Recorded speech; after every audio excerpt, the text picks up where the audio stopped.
পড়াশোনাকে মাদ্রাসার উন্নতি করবে, পাশাপাশি মাদ্রাসা পরবর্তীতে কিভাবে আরো সামনে এগিয়ে নিয়ে যায় সে সম্বন্ধে গুরুত্বপূর্ণ কিছু কথা বলার জন্য বিনোদ অনুরোধ জানাচ্ছি।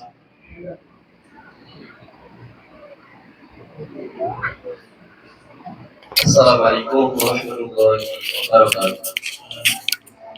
إن الحمد لله تعالى الحمد لله كفى والصلاة والسلام على الذي اصطفى وبعد. أعوذ بالله من الشيطان الرجيم. بسم الله الرحمن الرحيم. اقرأ باسم ربك الذي خلق. قال النبي صلى الله عليه وسلم من سلك طريقا يلتمس فيه علما سهل الله له طريقا إلى الجنة إلى آخر حديث. উপস্থিত আজকের কোরআন কারীমের সবক প্রদান মত বিনিময় সভা ও দোয়া অনুষ্ঠানের সম্মানিত সভাপতি, অত্র প্রতিষ্ঠানের প্রধান পরিচালক জনাব হাফিজ মাওলানা মাসুদুর রহমান, উপস্থিত অত্র প্রোগ্রামের সম্মানিত সঞ্চালক আমাদের একান্ত প্রিয় ভাই জনাব সেলিম রেজা, অন্যান্য শিক্ষক মন্ডলী, সম্মানিত অভিভাবক মন্ডলী, স্নেহের প্রিয় শিক্ষার্থীবৃন্দ, আমরা সকলে সে মহান মনিবের দরবারে শুকরিয়া আদায় করছি যার অশেষ রহমতে আজকে এই কোরআনের পাখিদেরকে সামনে নিয়ে অত্যন্ত প্রাণবন্ত একটি অনুষ্ঠানে উপস্থিত হয়ে আমাকে কিছু কথা বলার জন্য এবং ধৈর্য সহকারে আপনাদেরকে কিছু সময় শোনার জন্য যে মহান মনিব এই সুবর্ণ সুযোগটুকু দান করেছেন তিনার আলিশান দরবারে শুকরিয়া আদায় করছি। মুক্ত কণ্ঠে সকলে পড়ি আলহামদুলিল্লাহ। দরুদ সালাম বর্ষিত হোক মুহাম্মদুর রাসূলুল্লাহ সাল্লাল্লাহু আলাইহি সাল্লামের উপর। সম্মানিত অভিভাবক মণ্ডলী, আপনারা ইতিমধ্যে অবগত হয়েছেন সারা বাংলাদেশে যে সময় ইসলামকে মুছে দেওয়ার জন্য একটি পাশ্চাত্য আগ্রাসনের দুর্বল ভূমিকা বিভিন্নভাবে মিডিয়ার মাধ্যমে প্রচার প্রসার হয়, ঠিক সেই মুহূর্তেই বাংলার আনাচে কানাচে ইসলাম প্রতিষ্ঠার জন্য মানুষের দোরগোড়ায় ইসলামী প্রতিষ্ঠানগুলো অত্যন্ত সুচারুরূপে তার কার্যক্রম পরিচালনা করে যাচ্ছে, যার ধারাবাহিকতায় এই মোহাম্মদপুর আলোকিত হিফজুল কোরআন মাদ্রাসা অন্যতম একটি প্রতিষ্ঠান। আমরা আশা করছি আগামী পথ চলা এই হিফজুল কোরআন আলোকিত হিফজুল কোরআন প্রতিষ্ঠানটি আরো অনেক অনেক দূর এগিয়ে যাবে ইনশাআল্লাহ। আপনারা যারা অভিভাবক হিসেবে এসেছেন, আপনারা সকলে জানেন আল্লাহ রাব্বুল আলামিন নবীজির প্রতি সর্বপ্রথম কোরআনুল কারীমের যে আয়াতে কারিমাটি নাযিল করেছিলেন সেটি ইকরা বিসমি রাব্বিকাল্লাযী খালাক। আল্লাহ বলছেন, পড়ো তোমার প্রভুর নামে যিনি তোমাকে সৃষ্টি করেছেন। প্রভুর নাম যেখানে আছে, নবীর আদর্শ যেখানে আছে, আপনার কোমলমতি সন্তানকে যদি আপনি সেই শিক্ষায় আলোকিত করতে পারেন, একদিন আপনার এই সন্তান এই জাতির পথ চলার জন্য হেদায়েতের একটি মশাল হিসাবে, উপকরণ হিসাবে কাজ করবে। এই জন্য একজন বিশিষ্ট দার্শনিক জর্জ মিল্টন একটি কথা বলেন, if you teach your children 3 hours reading, writing and arithmetic, তুমি তোমার সন্তানকে যদি 3টি শিক্ষা দাও, সেটা হচ্ছে লেখাপড়া এবং গাণিতিক শিক্ষা, এন্ড ফোর্থ আর রিলিজিয়স, আর চতুর্থ শিক্ষা সেটি হলো ধর্মীয় শিক্ষা। এই শিক্ষা থেকে যদি কেউ তোমরা বিরত রাখো, তাহলে তোমাদের সন্তানটিকে পাবে ফিফথ আর রাস্কেলিটি, অর্থাৎ তোমার এই সন্তানটি হবে চোর এবং দুর্নীতিবাজ সন্ত্রাস।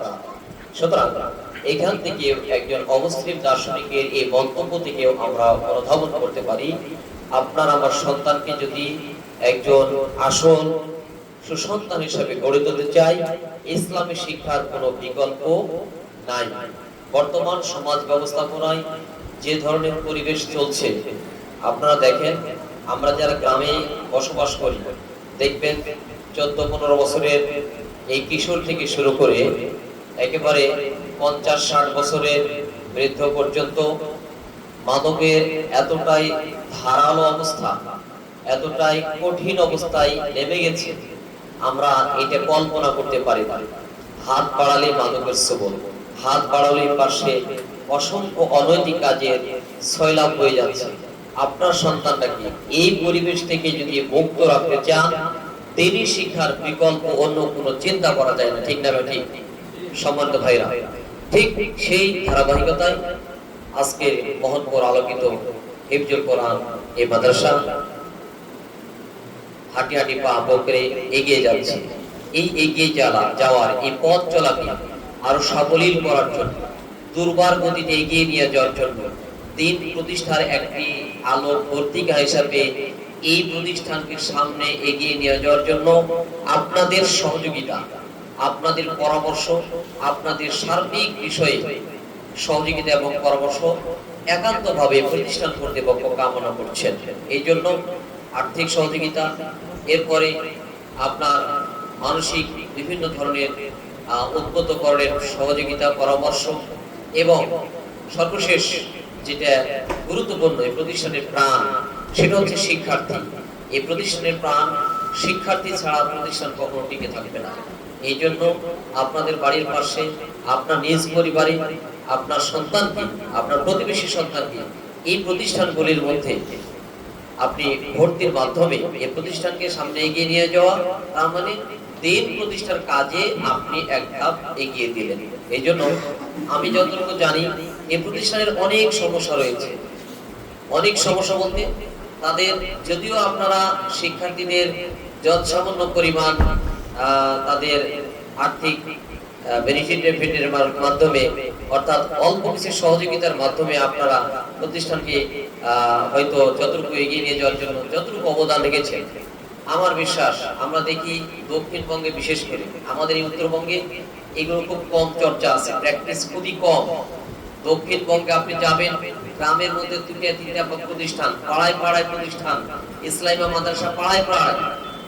এখানে অসংখ্য ডোনার আছে, যে ডোনাররা এখানে লক্ষ লক্ষ টাকা ডোনেট করে, সহযোগিতা করে। এই প্রতিষ্ঠানগুলো মানুষের দানে বিভিন্নভাবে এগিয়ে যাচ্ছে। তো আমরা আশা করব তারাই শুধু এগিয়ে যাবে কেন, আপনি এদিকে দেখেন, কুমিল্লা দেখেন, চাঁদপুর বলেন, নোয়াখালী বলেন, ওই লাইনে চলে যান, প্রত্যেকটা এলাকায় আপনি দিনী প্রতিষ্ঠানগুলো একেবারে সাদার মতো সামনে গজিয়ে গেছে। কেন? তাদের যে ধরনের ইনফাক, তাদের যে ধরনের সহযোগিতা, তারা যেভাবে হাত বাড়িয়ে দেয় প্রতিষ্ঠানগুলোর উপরে, আমরা কিন্তু অবাক হয়ে যাব, ভাবতে অবাক হয়ে যাব।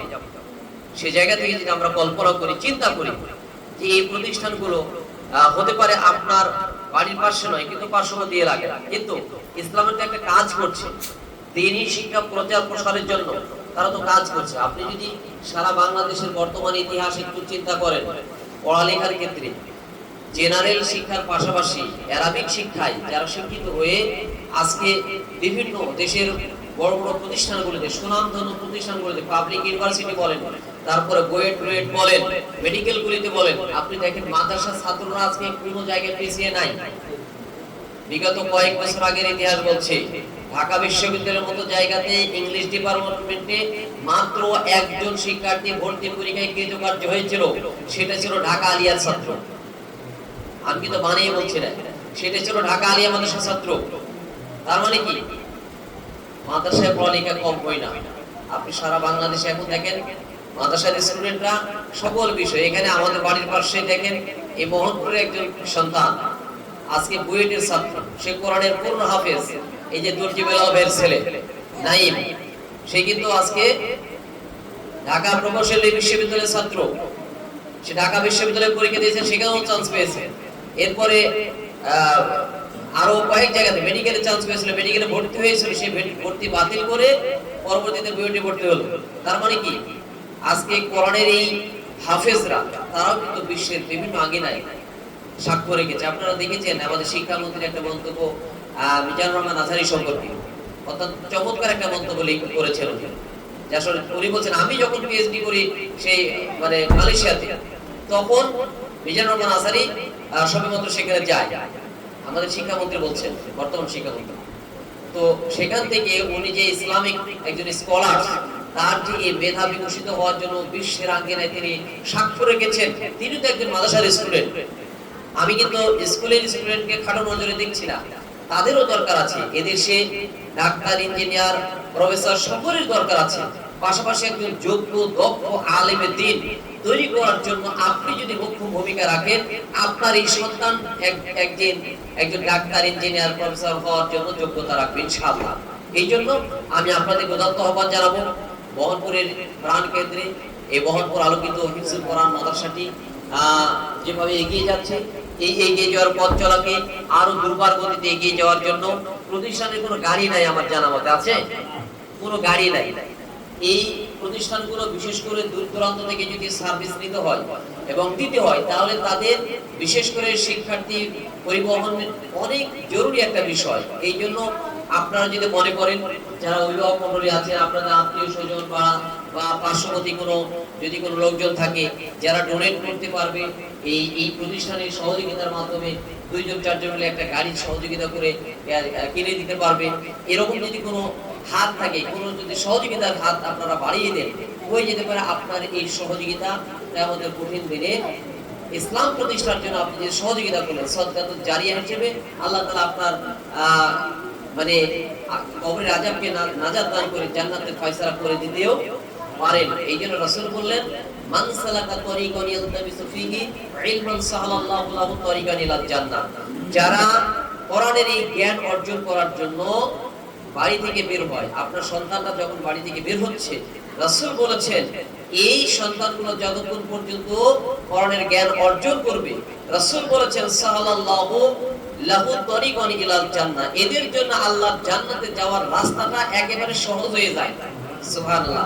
সুতরাং আরেকটা হাদিসে বলেছেন, মান খারাজা লি তালাবিল ইলমি ফাহুয়া ফি সাবিলিল্লাহি হাত্তা ইরজিয়া, যতক্ষণ পর্যন্ত তিনি ইলম অর্জন করার জন্য বাড়ি থেকে আসলো, বাড়িতে ফিরে না গেল, ততক্ষণ পর্যন্ত এরা সরাসরি আল্লাহর জান্নাতের রাস্তায় অবস্থান করবে। সুবহানাল্লাহ, একদম সহিহ হাদিস। সুতরাং আপনারা যারা সিদ্ধান্ত নিয়ে এই কোমলমতি সন্তানদেরকে, এই কোরআনের পাখিদেরকে এখানে ভর্তি করিয়ে দিয়েছেন, নিঃসন্দেহে একটি সঠিক সিদ্ধান্ত উপনীত হয়েছে। এই সিদ্ধান্তকে সামনে এগিয়ে নিয়ে যাওয়ার জন্য এই প্রতিষ্ঠানকে সহযোগিতা করবেন, বিভিন্নভাবে আপনারা দোয়া করবেন, এবং আপনাদের যারা ডোনেট করার মতো, সহযোগিতা করার মতো ডোনার রয়েছে, তাদেরকে আপনারা এখানে বলবেন, এবং তারা যেন এই প্রতিষ্ঠানের আগামী পথ চলাকে এগিয়ে নিয়ে যাওয়ার জন্য সহযোগিতার হাত বাড়িয়ে দেন। এই আশা, এই কামনা সকলের কাছে ব্যক্ত রাখছি। আমরা সকলে প্রাণ করে, বিশেষ করে এই কর্তৃপক্ষের জন্য, প্রতিষ্ঠানের শিক্ষক মন্ডলী যারা আছেন, আল্লাহর কাছে আমরাও দোয়া করছি, আল্লাহ যেন তাদের পাঠদানের এই যোগ্যতা, এই কর্মদক্ষতা আরো অনেক অনেক গুণে বাড়িয়ে দেয়। আমরা বলছি আমিন। আমিন। সারা বাংলাদেশের বুকে এই প্রতিষ্ঠানটা একটা অন্যতম প্রতিষ্ঠানে যেন পরিণত হয়, সে তৌফিক মহান রব্বুল কারীম দান করুন। আমরা বলছি আমিন। আমাদের শিক্ষার্থীবৃন্দ যারা আজকে কোরআনের সবক নেবে, আমি তো আমার তো অনেক খুব মানে আরেক জায়গায় গিয়েছিলাম, অন্য একটা প্রতিষ্ঠানে, এই হিফজুল কোরআন প্রতিষ্ঠানে। তো সে বলছে, ভাই আমাদের কিন্ডারগার্টেনে ক্লাস 4 এ পড়ে এই শিক্ষার্থীরা, একটু তেলাওয়াত শোনান তো আমাকে। আমি তেলাওয়াতটা শুনলাম। ক্লাস 4 এ পড়ে, ক্লাস 4 এ পড়ে, হিফজখানাই না, কিন্ডারগার্টেনে পড়ছে 4 এ, তার তেলাওয়াতটা আমাকে শোনালো। আমি তো অবাক হয়ে গেছি যে এত সুন্দর তেলাওয়াত। আপনি বিশ্বাস করবেন না, যারা আলিয়াতে যে ছাত্রগুলো পড়ে, আলেম ফাজিল পড়ে, আপনি ওই তেলাওয়াতটা তাকে ধরলে কিন্তু সে বলতে পারবে না, এত সুন্দর করে পড়তে পারবে না। পারবে, তবে অত সুন্দর করে পড়তে পারবে না। তার মানে কি, এই যে প্রথম থেকে তাকে গড়ে তোলা হচ্ছে। ওই যুক্তিবাদী হাবিবুর রহমান সাহেবের একটা কথা শুনেছিলাম, সকালবেলা যদি আপনি পন্তা ভাত পেঁয়াজ দিয়ে খান, সারাদিন পর যদি বিকালবেলা ঢেকুর উঠে, এই পোলাও খালেন, বেরোনি খালেন, যা কিছু খাইলেন, এই ঢেকুরটা কিসের উঠবে? দেখবেন যে পেঁয়াজেরই ঢেকুর উঠবে। এই যে সুন্দর কোরআনের পাখিগুলো, এদেরকে যে কোরআনের শিক্ষায় শিক্ষিত করা হচ্ছে, এরা একদিন কলেজে যাক, ইউনিভার্সিটিতে যাক, কুয়েটে যাক, যেখানে যাক, এদের এই কোরআনের শিক্ষা একদিন আলোকিত হয়ে পুরো জাতিকে আলোকিত করবে ইনশাআল্লাহ। সম্মানিত ভাইরা, এই জন্য সকলকে উদাত্ত আহ্বান জানাই। আমরা বহরমপুর এই আলোকিত হিফজুল কোরআন মাদ্রাসাকে সামনে এগিয়ে নিয়ে যাওয়ার জন্য আমাদের যার যেখান থেকে সহযোগিতা করার মতো সুযোগ রয়েছে, বিশেষ করে শিক্ষার্থী দিয়ে আমরা সহযোগিতা করব। অনেক ভাইয়েরা দেখি এই যে কয় টাকা করে মাসে নেওয়া হয়, আপনারা অবাক হয়ে যাবেন। নাচলে একটা প্রতিষ্ঠান আছে, নাচল থানায় নাচল প্রপারে একটা প্রতিষ্ঠান আছে, যেই প্রতিষ্ঠানের আবাসিক শিক্ষার্থীদের পার মান্থ ৯,০০০ টাকা করে নেওয়া হয়। এক মাসে একজন শিক্ষার্থীর প্রতি মাসে ৯,০০০ করে টাকা নেওয়া হয়। ওখানে কয়েক হাজার শিক্ষার্থী, আপনি অবাক হয়ে যাবেন। সারা বাংলাদেশের মধ্যে তারা ভালো ভালো জায়গা থেকে ওখান থেকে সার্ভিস দিচ্ছে। তারা প্রাইভেট প্রতিষ্ঠানগুলো যেভাবে সার্ভিস দিচ্ছে, আপনি লক্ষ্য করলে বুঝতে পারবেন এই শিক্ষার্থীগুলো যেভাবে এগিয়ে আসছে। আমরাও কিন্তু একদিন এখান থেকে ওই সার্ভিস দিতে পারবো। আমাদের ভাইয়েরা যারা আছেন, আমি আপনাদেরকে অনুরোধ করবো, যারা এই যে মাসিক কিছু ইয়ে দেন আপনারা এখানে ছাত্রদের খাবার বা বেতন বাবদে, এই টাকাগুলো যারা নিয়মিত দেন, অনেক ভাই আছেন আমি যতটুকু জানি, শুধু এখানে অন্যান্য জায়গাতে দেখেছি যে নিয়মিত দেয় না। মাস চলে যাচ্ছে, এক মাস আরেক মাসে 15 দিন চলে যাচ্ছে, 8 দিন চলে যাচ্ছে, 12 দিন চলে যাচ্ছে, তারপরে ওই টাকা দেয়। ভাইজান আপনি কি খেয়াল করেছেন, পরিচালক যিনি আছেন দিনের মাথায় তো ব্যথা, মাস গেলে খাবারের জোগান, মাস গেলে বিভিন্ন টিচারদের সম্মানে দিতে হয়, বিভিন্ন ভাবে সহযোগিতা, এই টাকাটা কোথায় থেকে আসবে? আপনারা যদি একটু সহযোগিতার হাত বাড়িয়ে দেন, আপনার সন্তান কিন্তু তারা মানুষ করে দিচ্ছে, গড়ে দিচ্ছে। এই জন্য আপনার বাসায় থাকলে যে খরচটা হতো, এই খরচটা 1 থেকে 3 তারিখের মধ্যে আপনি যদি পেড করে দেন, তাহলে তাদের জন্য একটু হালকা হবে, তাদের প্রতিষ্ঠান পরিচালনা করতে সহযোগিতা হবে। তার মানে পেটে খেলে পিঠে সয়, পেটে যদি খাবার না থাকে পিঠে কিন্তু সইবে না ভাইজান। শিক্ষকদের যথাযথ সম্মান যদি না দিতে পারে, ওর পাঠদান দেওয়ার মতো এনার্জি থাকবে না।